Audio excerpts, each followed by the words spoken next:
माइ गोनां फानि रोंथक मावो बसला कुसुनो जों हायनो हाय तेइस स्टाडि खालायनायखौ जों तामनो थैथों बा जेसेबां सिथों अकबुकसा भग माइकरै फानकरै ओके ते कायतर बा हाक्सा लंजाक बोसोरसे बिरमानो खालायजाक जेसफा नों सिथों नागा तापन थैसिथों नागा मुनि फारमा नों सिथों जेसपा नों सिथों तो बाङान बाबुन फारसें थांनाय तो बाङान बाबुन नगो थांसिनाय ओके बेनि जे अब बुजिमा ते जे बुजिमा बायखे बया प्रेसेका आबुनि बागै बया बुक सांना नांलिया बतत तामजन नो सायमालिया मुनिफार मांसिथों जेसबां सिथों तो मुसे काहामुङानो आन बाबुन नगाव आं थाङै दंमाबा फेवा बिनि एक्सपेक्टेशन किसी सांगै मान जेफोर थाङै सगैखा आं मुसुक आलाय दाखे बसो पंजाखा बावो वानसुगै पान मानिया नों बहाय न आंखौ मिस्टेक खालायखाया कायतर बानो अदेक मदेक आं किसी सारब दारो न बा सा साजाक नासो काहामके माना बाहेर कासे निनि सोंमुङा जाय दं मान बुखाव सायमालि कायतो कुनो दिनो बिनि बोसानो किसारुयै हामारै खालाया जेफोर बिनि फायसिङो जों या फैसायै थाङो ते बनो नांगौ हनै जों थाङो आफ्रो जोंनि वान सकमानि सोलाय गोबां कायतो कुपलंकेसनो ब्लेस खालायो आबुनि बागै जिसु ख्रिस्टबो माया गोनां फानि रोंथक मानो जोंनो सावो जोंनि कायतो रोंखा माया गोनां जोंनि कायतो रोंखा हामजाकनाय जों बिपद ताङै खोलाय हिंखे नगनि फाताराव बाबु बाय हाकसाल येस जोंना हामजाकनाय कायतो बैसों हाकसाल के तंमानि बागैसो बिपद प्रब्लेम फायो जेफ्रु बिपदो कलायखा गोबां मा सासारारा जोंजाल हामा हाय कुबुलुई बेलाय खेवराय फोरोङै दंखा बाट आमा हाय जराव फानो अरो उंलिया जेसबां सिथों आंगान कायतोनि नगुनो मा थांसिनाय आंनि कायतोनो आं नांगौ हालेलुया आव आ कायतन हनै नों या प्रिसियाफोर निनि एक्सपेक्टेशन किसा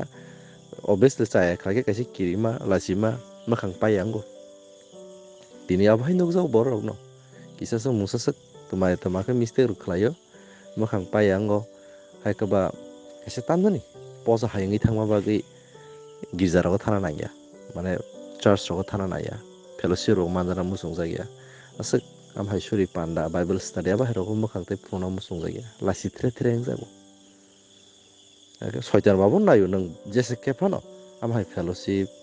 वार्शिप सार्भिस चार्च रग नों एबसेन्ट नोंथों सयतान मोसं माबो न आबोस्ला कुसुबो आबहाय नोंखा जाया खालायखाया ओके कायतर बे हाकसाल ओंखा आसोके हाकसाल ओंखा अंखरि फायफिनानै तुखा फियाबा जेसबां सिथों जेसबां सिथों हनै ब या प्रिसियै फायमानि बाय आमसो गोप्लाय आमसो गोबांखा ब्लेस खालायजाखा लेखाबाया जा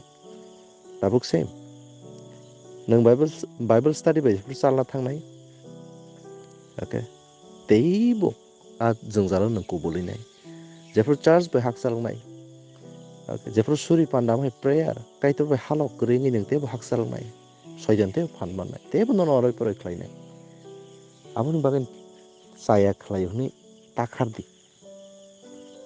कायतन फायसिं खाब्रुम फायदि नों खारमानि बाय सलिउसननिया कायतन फायसिं फायमानि बायसो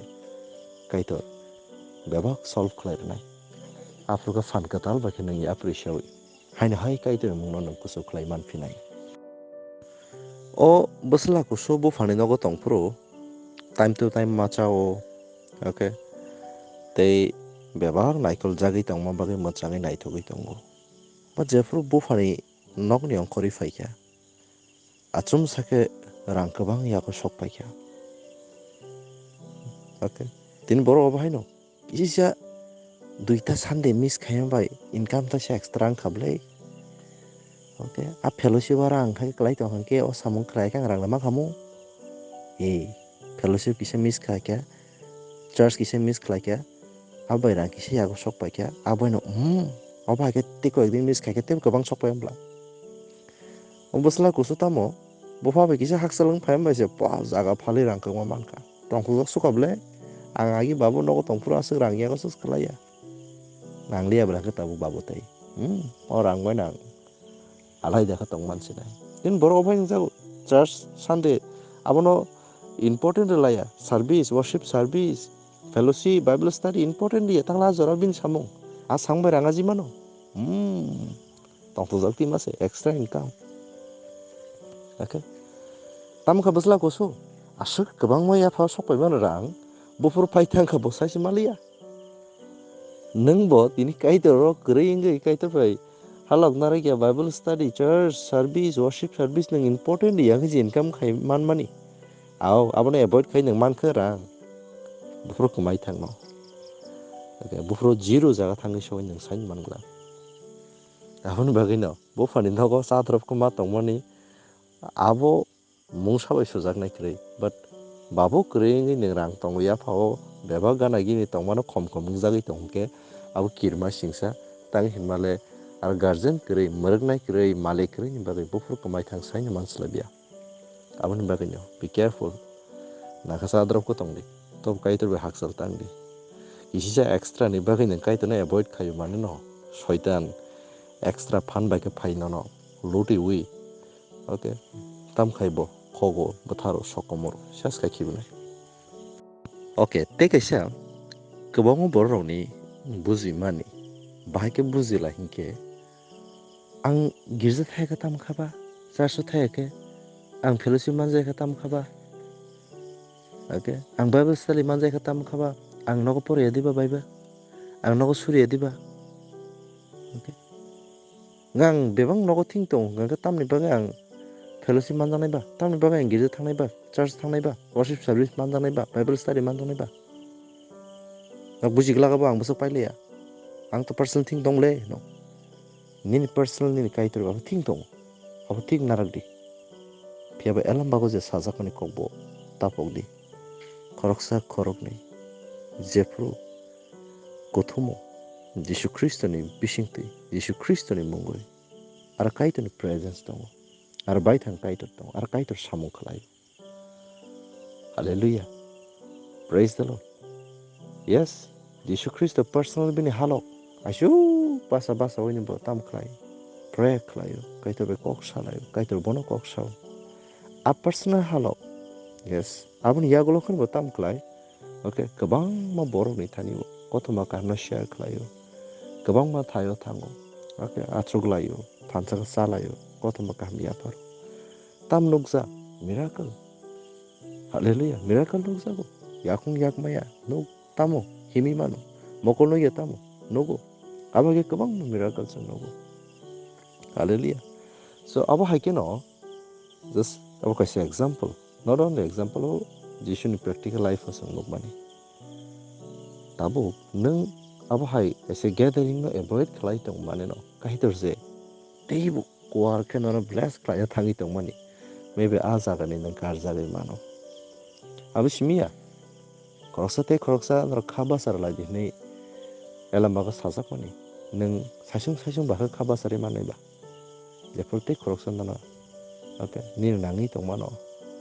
okay monono kokthai ka hambai kaitan kok bai nano okay khaba sar nai korosung je pro support khaile ne kothom bai ne pray khaile ne aboni phanjoda abo hake tongnai a borok ni tomung juda phan juda hallelujah ambangi nang personal na enough ungjagi tong hongke maybe abo bai nang kirma singsa bo thangai klai ri mane mai ganang phani rong thokmao bosla kusu saisung susu a saisung susu ni bagai no bobosa ya tamungi tongka tamungi tong saiman liya amasa ka saiman slablia bebak sum soklai ki bika yes jepro nang Kristo ni tako Kristo ni buku a borok bai nang halok chali payo ba nang contact na rigya hai ka ba nang interest nang rigya saisung nang cool enjoy aba hingjagi tong ke abo bahai no tam khlai ke kaito bechung no okay haksal khlaio okay faidi abun bagino Kristo tako buku manka nokong kaisang laikaba Abhai fellowship, Bible study, ni bagui kuthumlaimani, service, okay. Amahai gathering rong wasung avoid khlailai thai. Hallelujah. Praise the Lord. Tamala bahai gathering ro kaiton presence tong kaito bless khlai kaito hamari khlaio. Amen. Naidi sing tabu loyingi thanglai kya. Noita baji khangke no tamu ngangke Bible study. Tamu ka kaiton kok khna lai. Hebi te pogiabo anytime. Bebak zoro muitu man. Amoy miss bonya. Hallelujah. Sabamai kaito bale kaham. Kaham ni bagin chung kaham. Tabu nang kaham khobza ka ba loy kaham khlai sidi. Ninani loy kaham tabung thaingke. Kaitani kok ni bagai kothum lai mani. Kaitani mong kusuk ni bagai kothum lai mani. Kaitani lob na bagai kothum lai mani. Amhai gathering always. Hallelujah. Amhai gathering wasung hamjak lai thai. Kadingke tini asonai situng kaito kaham bani khairok ma hamjak ma pai phlaya.